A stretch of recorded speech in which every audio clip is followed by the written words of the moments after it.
If you're looking to make some significant changes in 2025, then stay tuned to this video because I'm going to show you 5 things that I personally did that helped improve my life.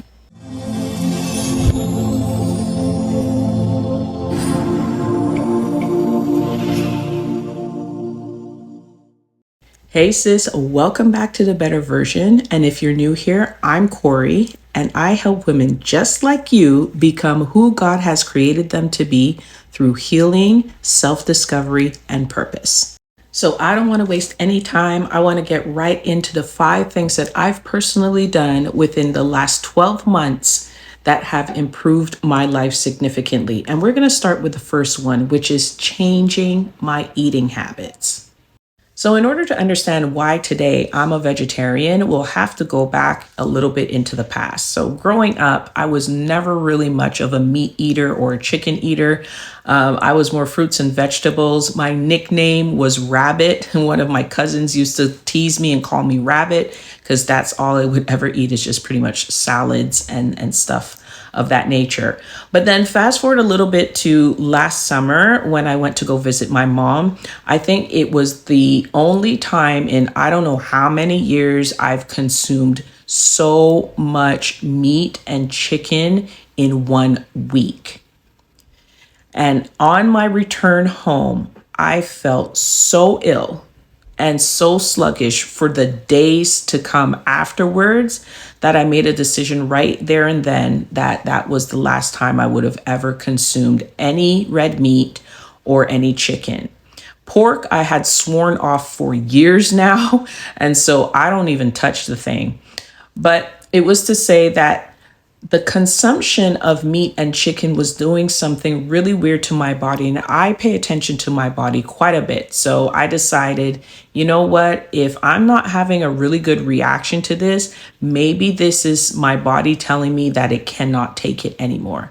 And so it was from that moment on that I decided I was not going to eat any chicken anymore. I wasn't going to have any red meat. As I mentioned, I swore off pork already, so a good portion of animals are saved as a result of me not eating them. And I only stuck with fish. So I unofficially became a pescatarian. So I stuck with that for up till about maybe 2 months ago when I officially became a vegetarian. And so what was great about that is my doctor's appointment was in the middle of this transition, and I was able to speak with my doctor, making sure that I'm making healthy choices and getting all the nutrients that I need through my meals. And also I became aware that I'm borderline vegan because of the fact that I do not consume a lot of animal byproducts. And the 2 things that come to mind would be milk and eggs. Eggs, I seldomly eat, but if eggs are in something, I don't have a problem with it. And milk, I've hated milk since I was a child, been traumatized with milk, so I don't drink it. Instead, I drink almond milk or maybe coconut milk. But outside of that, So if you're going to make some eating habit changes, just be sure to consult your physician. Make sure that you have those lines of communication open and that you're making choices that are good for your body, right? Because we don't all have the same type of body. So make sure that if you're going to take that step, that you take small incremental steps so that you know if you have an adverse reaction, where it's coming from, instead of just taking a huge leap. That would be one of the things that I would recommend if you're going to do this. So the other change that I did was to make sure that I drink enough water. I try to drink at least 2 liters of water a day. Yes, it's going to send you straight to the bathroom, I know, but here's the blessing. Your kidneys and your liver are going to just flush out everything that does not belong in your system. And what better way to do that than to increase your water intake? Now, if you want to take it the extra mile like I did, there's a few things that I eliminated right away, and I am the better for it because, hey, the skin is nice and clear. So 3 things that I would suggest and recommend that you either limit or eliminate. That's alcohol, juice, and soda. Okay, let's start with alcohol. Hangovers suck. The end. But in all seriousness, drinking alcohol doesn't really do anything for us health wise. So I would try to limit that a little bit. I know what they say about red wine and blah, blah, blah. You don't want a hangover. Okay. It's very easy to overindulge. So I've eliminated that from my life altogether. And I wasn't really a heavy drinker, and I wasn't even a social drinker. I was below that. So my logical mind is saying, well, if you're not even a drinker like that, what is the point of drinking, period? So yeah, I axed that. Now, juice, I have a big problem with, because even when it says real juice on the packaging, you do not know how much sugar is in those juices. I don't want to go there for fear that this video might be taken down. So we're going to leave it at that. But y'all know what I'm talking about. I don't drink juice. I don't remember the last time I drank juice. Then you have, I don't know why that thumbs up went there. And then you have soda. My problem with soda is not just about the sugar intake as well, but also the acidity that comes with the CO2, which is, what gives you the bubblies. They ruin your teeth. It's too acidic. And constant consumption of soda is going to eat away at your enamel. And that's going to mean more frequent visits to the dentist. And if you have insurance issues and you can't go to the dentist because it's too expensive, then just imagine what is happening in your mouth. Now, I'm not trying to gross you all out, but I'm just trying to make you guys aware of the impact of overconsumption of these three things. So a third thing that I don't know if I would call it necessarily a change, but more about being intentional about this, and that is working out and moving my body. I've been relatively active my entire life. Not that I necessarily played in sports, but I loved moving my body to begin with. So for as far back as I can remember, even into my early 20s, when I started living on my own, I would make sure that I walked every day and get my 10,000 steps before we even knew about 10,000 steps. I was ahead of the curve on that.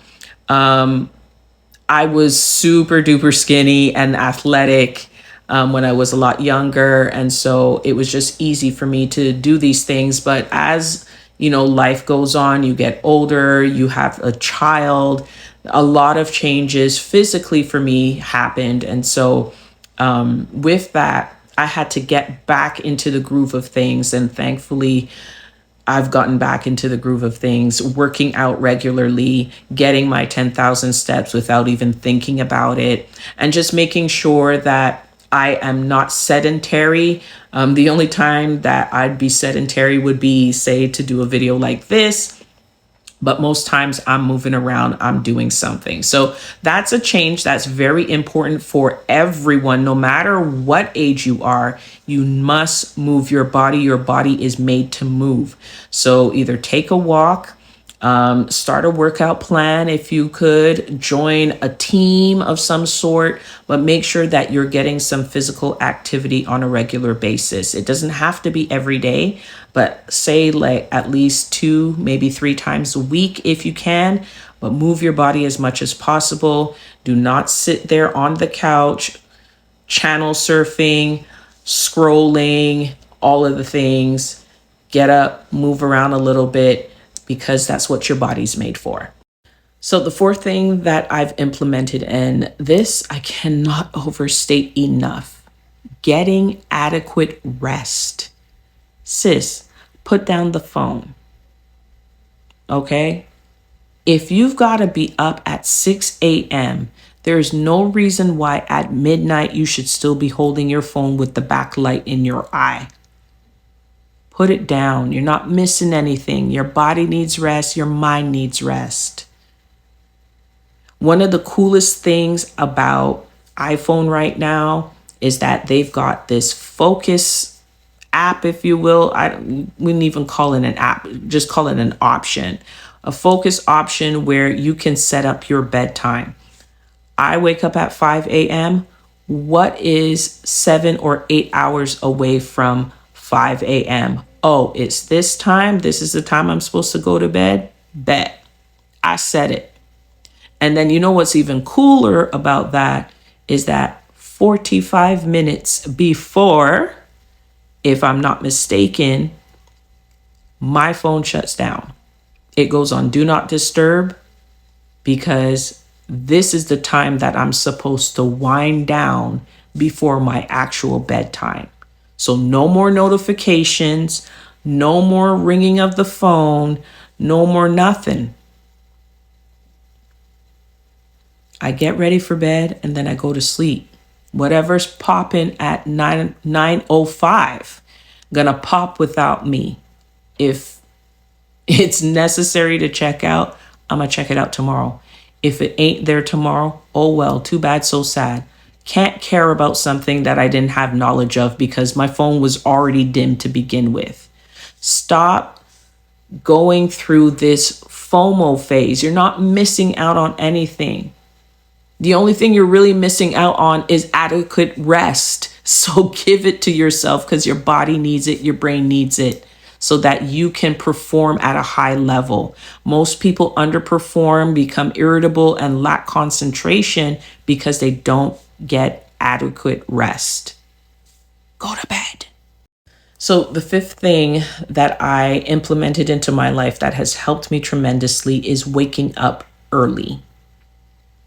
And one thing you'll realize when you wake up early is that you actually have enough time in the day. Your issue with not having enough time is that you're not stewarding it well. So, you know how they say, so many things to do, so little time. That was the poor steward of time. That's why they can make that outcry. But you're a smart cookie and you're going to steward your time well. And how are you going to do that? Well, if I could submit this for your consideration, spend it with God. Whether it be your first 10 minutes, 20, 30, or 60, spend it with God because He's in control.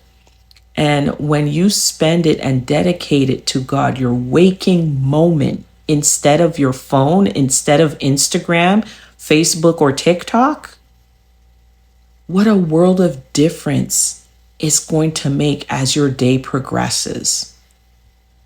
And it's not to say you can't check your social media. I check my social media, but it's not the first thing that I do. It's probably the fifth thing that I do because I dedicate my first waking hour to God, whether it's to pray, whether it's to just thank Him, whether it's just to, meditate on some scripture, read some scripture, read a devotional, read a verse of the day, maybe even watch something that is faith-based on my television. Shout out to Nia's Unfiltered Ministries. I love her channel. After I do my personal routine, I hop onto her channel because there's really great content on that, faith-based content there. So, how do you start your morning? And what time do you wake up? Be intentional about setting the tone and setting a great tone so that wherever you go to next, whether it's your job, whether it's to drop your kids off at school, or whether it's just to do something for you, that you start with the right heart posture. That's important because starting with the right heart posture is going to set up your day in a way that is going to be so amazing. By the time you're done what you're doing, you're going to be like, oh, all this free time, what do I do with it? What a wonderful feeling. All right, sis, that is 5 changes that I made that have helped improve my life tremendously. Now, I pray that you've been inspired by some of the things that I've shared and that you are also encouraged to make some changes of your own. Now, don't forget to like this video and share it with another sister who is looking to make some changes in her life. Also, leave in the comments what change resonated with you the most. And if you're looking to make some changes of your own, feel free to share so we can all talk about it and help motivate you to keep going. And don't forget to subscribe to the channel so you can get more tips like this. See you in the next video. Peace.